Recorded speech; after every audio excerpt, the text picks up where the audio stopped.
Hello, investors and traders, and welcome to the weekly market report. I'm AJ Monte. And before we get into the charts, let me just say we had another very interesting week.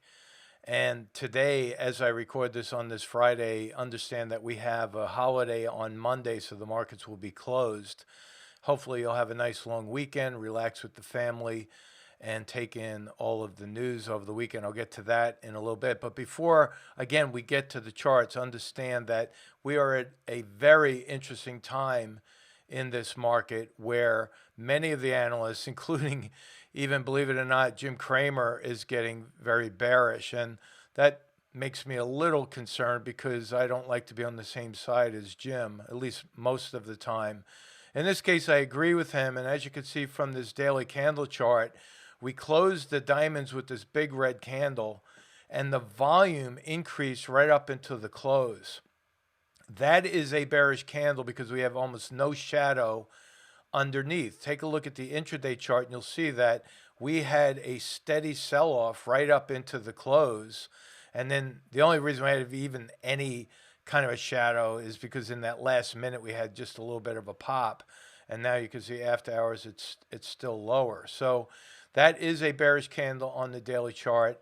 And so I am not moving my downside target. I'm just carrying that over at 334.76. Look down below and you'll see that we have a sell signal on the stochastic right down there. And the CCI is just about to cross with a sell signal. So again, all the reasons why I'm keeping that downside target. Now, I do leave my zip lines on the chart from time to time to show our viewers how accurate these charts are. You can see back here we had an upside target that eventually hit. We then had a downside target that hit, another upside target that hit, another upside target that hit. This is the downside target that is not yet hit, but I do believe it will over the next week or so. So keep an eye on that. Now, IWM, I'm going in alphabetical order. You can see we had another red candle, higher volume on the way down, oscillators crossing with a sell signal on the stochastic, gap below the market. Look at that gap. It's a wide open gap. 80% of the time gaps fill. And while I don't think that gap is going to fill right away, I do believe it'll eventually fill. Again, 80% of the time, that's what happens. So my downside target on IWM still in place right there as I get that box to pop open. There it is, 182.53. Now moving on to the Qs, the most overbought out of all the ETFs. You can see we had another red candle. My downside target still in place down there at 346.73. Sell signal on the stochastic. We have a hinge on the CCI. Again, gaps below the market here. We have a minor gap further down here. And so those gaps will act as price magnets along the way. So for those of you who have put spreads or negative delta positions, I would say patience is a virtue at this point. One other thing I want to point out, some people ask me, what do you think of this market? You think we'll go higher? You think we'll go lower? The answer to that is yes. It will go higher, perhaps, and it will most definitely go lower, in my opinion. If you look at this, this is the chart, the monthly chart going back to the very creation of the Qs. The stochastic down here has the widest divergence between the K and the D in the history of the Qs. In addition to that, the CCI has the second highest reading in the history of the Qs since it was created. Now, we definitely have a secular bull market here, but my downside targets are absolutely still in place at the 2020 lows. Why is that? Because if you look at an ABCD pattern, I talk about this all of the time. Go look it up on Google Images. You have a pivot point at the top as A. We have a pivot at the B right down here. What is an ABCD pattern? Well, if we get any kind of a pivot here, that's a big question mark. Will we get it now? Will we get it later? Will we get it next month? We don't know that. But as soon as you get a pivot at C, that most of the time, the large majority of the time, it ends up with a lower D. And that's where I'm holding that line at the March 2020 lows. It could take a while. It could take all of next year to get there, but I'm not going to flip because all of a sudden Tom Lee is back on the bull camp, right? Back in the bull camp. He remember he capitulated, sent the letter out to his investors right at the low down here. Now he's getting everyone long at the high once again. So not to bash Tom Lee and the other analysts, but listen, they have to be bullish if they want investors to continue to put money in their funds. They can't go bearish because then people start pulling money out of the funds and they don't make money. So I do understand their position, but I don't agree with their opinions. Now, again, my downside target in place still, let me just reiterate that, is 346.73, and that brings us to SPY. Taking a look at that, very close to a bearish Harami, sell signal on the stochastic, hinge on the CCI. That is a negative divergence like I haven't seen in a long time. What is a negative divergence? It's when you have much higher price highs, but the CCI highs are much lower. The divergence comes between the indicator itself and the price action. So that downside target, while it's placed very nicely at that gap fill, could take a little while, but I'm still holding that line and also holding negative positions or bearish positions. Now I want to talk about the VIX right here. If you look at VIX, it's pretty incredible to see that we're now down below 14. All right. Can that go a little bit lower? Yes, I believe so, but I have that upside target still in place at 1720. The main reason the VIX is so low is because investors are very confused. They may even be a little uneasy. So if they're long stock and they don't believe they're going to commit any more capital to buying more of that stock, they will sell calls above the market. The action of them selling calls up here above the market puts pressure on the VIX down here. That's why the VIX is so low. That is usually a sign of a market top when investors start to move to the sidelines. Again, they're not committing new money to stock positions. They're trying to take new money from the market against their long stock positions. So that's the VIX. Now, I just want to mention a little something about silver. I am in the process of buying more. I haven't done that yet. I have a downside target over here at 2102. I may regret not buying it right now as it bounces off of that 20-period moving average, but I still have a very concentrated long position in SLV, and I look to accumulate more. When it gets up to the higher levels and looks like there's some sell signals, then I will sell small percentages of my position and move on. All right, so let's go to the geopolitical news. I'm going to start off right now explaining to you that the environment of our markets have completely changed. It used to be more or less a market for investors, and money managers would more or less invest on fundamental value. Well, it's shifted quite a bit, and Yahoo Finance put it best here by using the keyword betting. Cathie Wood is betting on AI stocks. She's no longer investing, folks.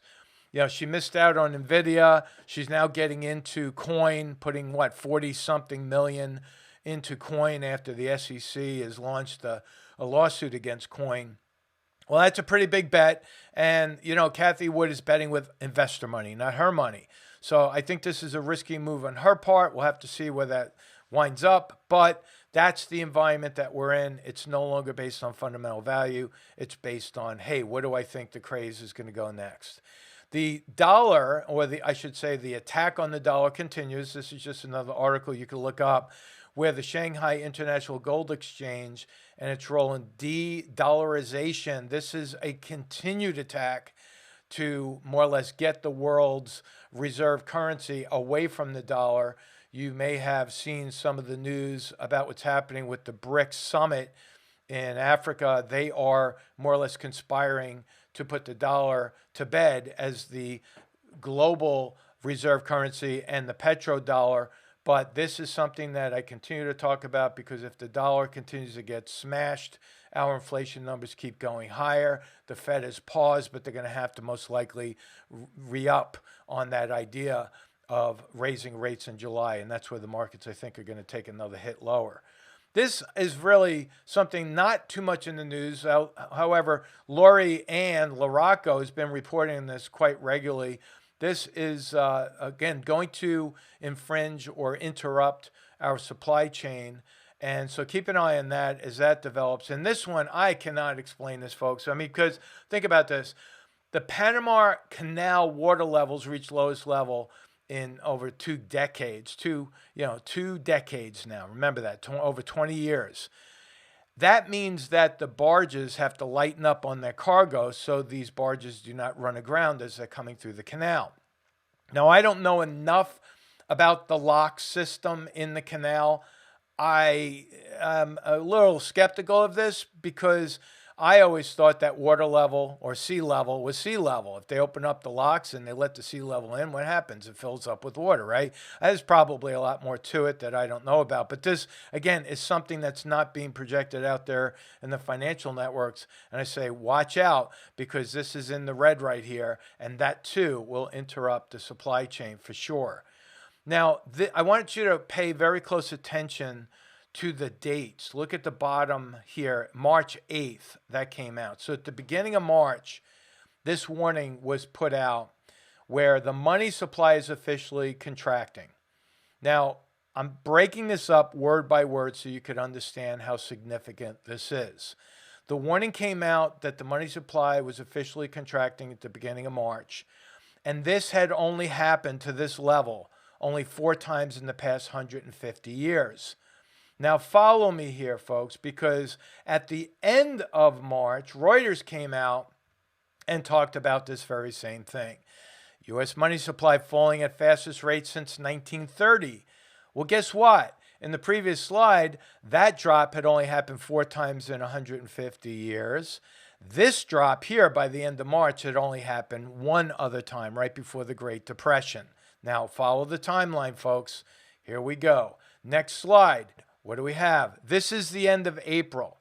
The percentage of drop in the money supply is at all-time low. In other words, this has never happened in the history of our economy, in the history of our markets. So we are heading full speed ahead, not in a recession that they probably will deny and try to redefine. I think we're heading right smack in the middle of a full-fledged depression, which is nothing more than a prolonged recession. So keep your eye out on that. Now, remember, I was talking about the banks. I keep talking about the regional banks especially. Look at this article. Again, this came out 2 days ago. Regional banks scramble to unload commercial real estate loans, fearing new crisis. Now, I've been telling you all this, that the regional bank crisis is just getting warmed up. It is far from over, and this is evidence of that. If the regional banks decide to unload commercial real estate, they're going to have to realize more losses on the books and could put them in deeper trouble. Now, last week, I was in San Francisco, and it looked like a ghost town, actually. So imagine this. Imagine you're a landlord. You have a loan out with a regional bank or maybe one of the bigger banks, and you're not renting this out because now you have vacancy risk and you're losing money. So the landlords default on their loans. The repossession takes place in the form of foreclosure, right? And now the banks are holding more of this property that they can't afford to hold. This is a reality. I've seen this with my own eyes, and it's pretty incredible. Now, with that said, look at what's happening already. Now, this is according to the FDIC right here. The banks are sitting already on over $600 billion of unrealized losses. So if you take this number, add it to the potential losses here in commercial real estate, well, now you have a bubble within a bubble. Again, why are they not talking about this? Because they don't want to spook the market. In my opinion, this is the real reason why the Fed put a pause on rate hikes. By pausing on the rate hikes, they are opening the door to inflation, giving it the green light to move forward. I believe that the unwritten story, or narrative, if you will, is that they're looking to save the banks, not the market, not the economy, which in turn are all connected, of course. Now, moving right along here, I want to talk about something that could affect the economy.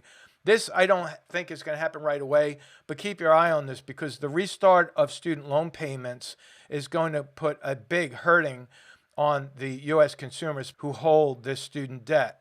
Once this starts to get kicked in again, you're talking an average debt holder or student debt holder is looking at an extra $390 per month, which is going to obviously hurt their buying power and consumer spending.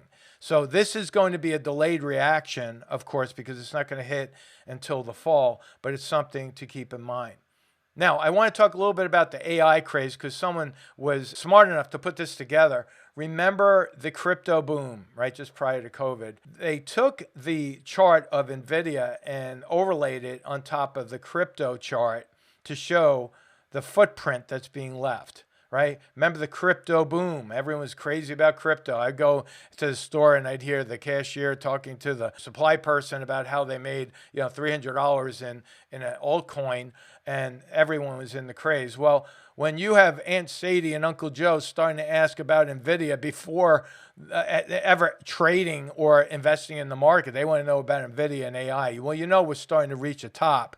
And so I believe, again, it's way overbought. I think the Qs are way overbought. Personally, I hold puts in different AI stocks. I have Marvell puts. I'm looking, these are longer term puts out of the money, of course, but I'm looking for a pullback on that. So I obviously have my money where my mouth is. Not that I'm trying to influence the market at all. I just have that position. I'm pretty public about what I do, especially with my silver.